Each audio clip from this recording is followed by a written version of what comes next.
सयान एलिफ के घर पहुंचता है और मुस्कुराते हुए कहता है, एलिफ अब तो तुम खुश हो ना, तुम्हारी सारी चीजें मिल गई हैं। तभी पीछे से लाला का एक खतरनाक गुंडा छत पर बैठकर सयान को जान से मारने के लिए स्नाइपर का निशाना लगाता है, लेकिन एलिफ अचानक सयान के सीने पर लाल लेजर लाइट देख लेती है। जैसे ही वो सामने देखती है कि बंदा गोली चलाने वाला है, उसी वक्त वो सयान की जान बचाने के लिए आगे बढ़कर उसके सामने खड़ी हो जाती है। एक जोरदार धमाका होता है और गोली सीधा एलिफ के बाजू पर लग जाती है। एलिफ खून में लथपथ जमीन पर गिरती है तो सयान के होश उड़ जाते हैं। वो फौरन उसे उठाता है और गाड़ी भगाकर हॉस्पिटल पहुंचता है। अचानक सयान का फोन बजता है। गाजी यूसुफ घबराकर पूछता है, सयान कहाँ हो तुम? सयान रोते हुए बताता है, बाबा गोली लगी है। ये सुनने के बाद गाजी यूसुफ उसी वक्त जिक्रिया और गार्ड्स को लेकर हॉस्पिटल भागता है। जब गाजी अपने बेटे को बिल्कुल सही सलामत देखता है तो फौरन उसे गले लगा लेता है। सयान तड़प कर बताता है, बाबा गोली तो मुझे लग रही थी, लेकिन एलिफ ने अपनी जान खतरे में डाल दी। ये जानने के बाद गाजी जिक्रिया से हमले का पता लगवाता है तो पता चलता है कि ये सब लाला ने करवाया है। पीछे से सयान आकर पूछता है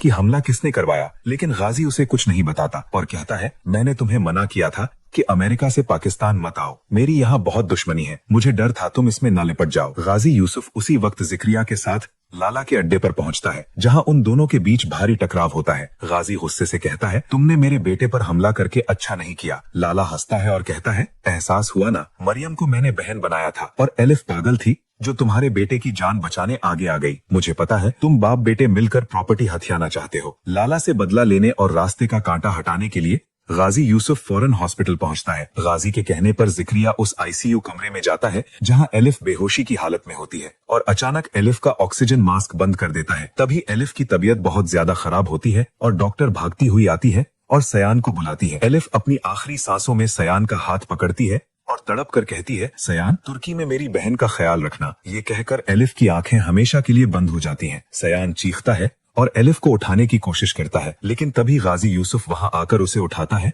और झूठ बोलता है, सयान ये सब लाला की वजह से हुआ है। गुस्से में पागल सयान फौरन लाला के पास पहुंचता है और उसका गिरेबान पकड़ लेता है। तुमने मेरी एलिफ को मारकर अच्छा नहीं किया। लेकिन तभी एक बहुत बड़ा ट्विस्ट आता है। लाला उसके बाप की सारी हकीकत बताता है। ये सब मैंने नहीं, तुम्हारे बाप ने किया है। तुम्हारे बाप ने हॉस्पिटल में एलिफ की जान ली है। लाला अपने मोबाइल से गाजी यूसुफ की वो खुफिया रिकॉर्डिंग सुनाता है। ये सुनने के बाद सयान के होश उड़ जाते हैं और उसे अपनी आंखों पर यकीन नहीं होता। अपने अब्बू को सजा देने से पहले एलिफ से किया गया वादा पूरा करने के लिए सयान उसी वक्त तुर्की चला जाता है। वहां पहुंचकर वो इल्हाम को ढूंढ रहा होता है कि अचानक उसकी नजर इल्हाम पर पड़ती है। सयान उसके पास जाता है और बताता है, तुम्हारी बहन एलिफ की डेथ हो गई है। लेकिन इल्हाम गुस्से से कहती है, मेरे सामने उसका नाम मत लेना, वो मेरे लिए मर चुकी है। ये कहकर वो वहाँ से चली जाती है। दोस्तों, क्या तुर्की में इल्हाम सयान से मोहब्बत करने लगेगी, या जब इल्हाम का बॉयफ्रेंड उसे प्रपोज करेगा तो वो सयान को छोड़ देगी? और जब गाजी यूसुफ को पता चलेगा कि एलिफ की एक हमशक्ल इल्हाम जिंदा है तो क्या वो उसकी भी जान लेने की कोशिश करेगा? अपनी राय कमेंट्स में जरूर बताएं